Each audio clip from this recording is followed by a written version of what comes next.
Latifah Zahra. Saya Dini. Kali ini kami akan membahas tentang sistem pengaduan manajemen di PT Telkom untuk memenuhi nilai tugas pada mata kuliah sistem pengendalian manajemen yang diampu oleh Ibu Hajah Siti Hailatul Fikriah S.Ilkom MM. Masuk ke latar belakang, teman-teman pasti nggak asing sama Telkom. Telkom adalah perusahaan BUMN terbesar di Indonesia yang bergerak di bidang telekomunikasi. Telkom berdiri pada tanggal 6 Juli tahun 1965. Sampai sekarang, Telkom sudah jadi pemimpin pasar yang menyediakan banyak banget layanan utama. Contohnya internet rumah, terus jaringan seluler lewat Telkomsel, sampai client data center. Terus, karena saham mayoritasnya dipegang langsung sama pemerintahan Indonesia, peran Telkom ini vital banget. Mereka bisa dibilang jadi tulang punggung infrastruktur digital nasional kita. Tugasnya itu gede, kayak buat mastiin seluruh wilayah Indonesia itu bisa saling terhubung dan ngebantu percepatan transformasi digital di negara kita. Nah, pertama kita lihat dari sejarahnya dulu. Telkom sebenarnya udah ada dari zaman Belanda pada tahun 1856. Dulu awalnya cuma bentukan dinas telegraf militer.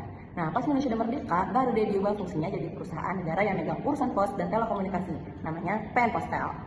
Nah, pada tahun 1961, urusan telekomunikasi ini akan dipisah sama urusan pos. Jadi mereka berdiri sendiri dengan nama PN Telekomunikasi, karena jalurnya berbeda. Nah, milestone gedenya itu ada di tahun 1995. Di tahun ini, Telkom resmi IPO alias mulai menjual sahamnya ke publik. Jadi sejak saat itu, masyarakat bisa ikut beli saham dan memiliki saham Telkom. Nah, kalau sekarang, pasti Telkom itu bisa dibilang udah jadi pemimpin digital di Indonesia.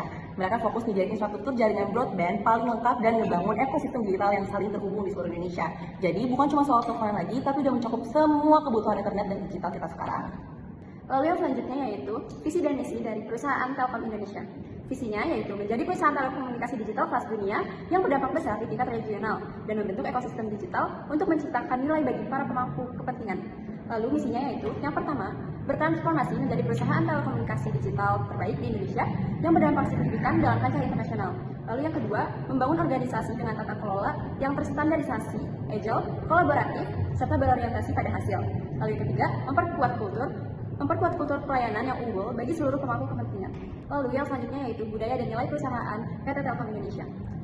PT Telkom Indonesia menerapkan core values akhlak yang terdiri dari amanah, kompeten, harmonis, loyal, adaptif, dan kolaboratif sebagai nilai dasar. Selain itu, PT Telkom juga memiliki budaya kerja bisa yang menjadi digital ways of working, yang dimana bisa ini terdiri dari bravery, yang artinya berani mengambil resiko terukur demi hasil terbaik, lalu integrity, yaitu bekerja dengan etika, jujur, dan tanpa kecurangan, lalu service excellence, yaitu komitmen memberikan yang terbaik dengan tanggung jawab penuh, lalu yang terakhir yaitu ada agility, yaitu bertindak cepat, solutif, dan inovatif dalam menghadapi perubahan. Oke, kita mau lihat perbandingan antara target dan realisasi kinerja PT Telkom Indonesia pada tahun 2022. Yang pertama itu dari sisi pendapatan. Telkom mencatat pendapatan sebesar 146,7 triliun atau mengalami penurunan sekitar 2,2% dibandingkan tahun sebelumnya. Hasil ini masih sesuai dengan target perusahaan yang memperkirakan pertumbuhan berada pada kisaran rendah hingga menengah. Yang kedua ada EBITDA, realisasi mencapai 72,2 triliun atau sedikit di bawah target yang ditetapkan sebesar 75 triliun. Begitu juga dengan laba bersih yang tercatat sebesar 17,8 triliun, masih jauh lebih rendah dibandingkan target sebesar 24 triliun. Lalu pada aspek profitabilitas, margin EBITDA turun menjadi 49,2%, sedangkan margin laba bersih turun menjadi 12,1%. Penurunan ini terjadi karena adanya penggeseran dari bisnis lama atau legacy menuju bisnis digital yang membutuhkan proses dan investasi yang cukup besar. Lalu dari sisi belanja modal atau capital expenditure, Telkom merealisasikan investasi sebesar 24,6 triliun yang difokuskan untuk membangun dan menguatkan infrastruktur digital. Nilai ini berada di bawah target yang direncanakan, yaitu sekitar 25% hingga 30% dari pendapatan perusahaan. Sementara itu, untuk dividen, Telkom membagi sekitar 21 triliun atau setara dengan 89% laba yang diperoleh. Angka ini masih berada dalam kisaran target rasio pembayaran dividen perusahaan, yaitu antara 60% hingga 90%. Jadi secara keseluruhan, meskipun pendapatan target belum tercapai sepenuhnya, Telkom tetap menunjukkan komitmen dalam memperkuat bisnis digital dan menjaga kinerja perusahaan di tengah proses transformasi yang sedang berlangsung. Oke, selanjutnya kita akan membahas perencanaan strategi PT Telkom Indonesia. Secara sederhana, perencanaan strategi Telkom adalah langkah jangka panjang yang dirancang untuk menjadikan PT Telkom sebagai perusahaan digital telekomunikasi terdepan di Indonesia. Selain itu, Telkom juga berperan dalam mendukung transformasi digital di berbagai sektor dan meningkatkan nilai perusahaan. Untuk mencapai tujuan tersebut, Telkom harus mengembangkan jaringan broadband dan infrastruktur digital, memperkuat layanan data, cloud, dan data center, serta melakukan transformasi menjadi perusahaan digital Telkom. Nggak hanya itu, Telkom juga membangun ekosistem digital dan terus menghadirkan inovasi teknologi agar dapat memberikan layanan yang lebih baik kepada pelanggan. Dengan strategi ini, Telkom diharapkan mampu bersaing di era digital dan terus memberikan kontribusi bagi perkembangan teknologi di Indonesia. Lalu selanjutnya itu adalah perencanaan operasional. Apa sih perencanaan operasional? Jadi ini itu adalah rencana kegiatan sehari-hari yang dilakukan Telkom untuk mencapai tujuan besar perusahaan. Nah, kalau strategi itu kan ibarat kayak mau kemana. Nah, kalau operasional itu kayak gimana caranya biar sampai ke sana.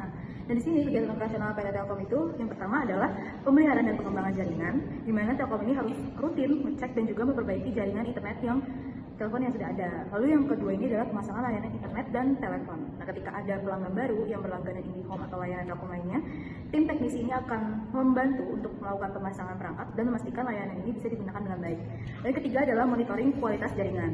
Nah, ketika ada lemah jaringan atau sinyal yang jelek, pihak Telkom bisa langsung mengecek jaringan untuk memperbaiki terkait kualitas internet.